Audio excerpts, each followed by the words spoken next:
Iko hivyo, unapokuwa uko chuo kikuu na unapokuwa uko sehemu ya kazi, kitu kikubwa unataka kufanya is to work hard. Kwa kama uko shule, work hard. Kama uko kazini, work hard. Kama you're playing football, work hard. Kama work hard. Cha kwanza work hard. Hapo chuoni ulisoma, kwa sababu excellence siku zote haijawahi kudanganya. Afanye vizuri.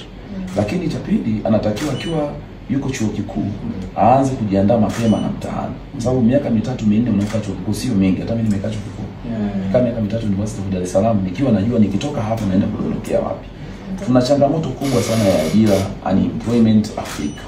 Sio changamoto ya Tanzania, ni changamoto ya Afrika na dunia kwa ujumla. Hata Amerika kuna watu hawana ajira. Nchi zilizoendelea nyingi tu watu hawana ajira.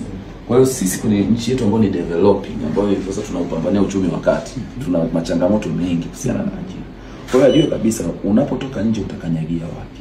Unaweza kufanya maandalizi. Mimi nilikuwa nafanya biashara niko chuo kikuu.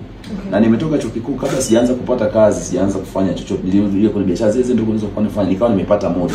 The difference ni kwamba nikawa siendi chuo kusoma na kuhudhuria vipindi na muda mwingi. Kwa hiyo biashara nikaanza kuzikuza toka nikiwa niko pale. Kwa hiyo tufikirie pia na kujiajiri kwa kutumia elimu hizi tulizonazo. Lakini kwa sababu hili swali ni nzuri sana kwa vijana, naomba nipe muda kidogo.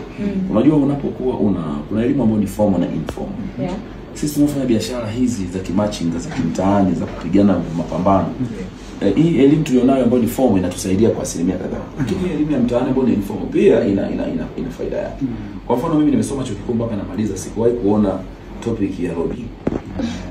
Yaani wapi sikuwahi kufundishwa nifanyaje robbing. Yaani kwamba nikiwa something nipite njia zipi za mbele na za nyuma, mbele ya pazia na nyuma ya pazia, ili niweze kupata ninachokitaka. Sikuwahi kukiona. Hivi ni vitu tutakuja kujifunza mtaani.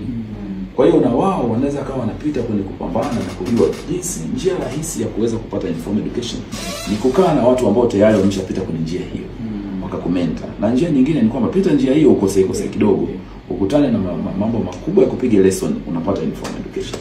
Kwa hiyo they should prepare. Kama uko chuo kikuu, soma ukiwa unajua utakwenda wapi, anza kujiandaa mapema, then kuna siku utafanya kile ambacho unakitaka.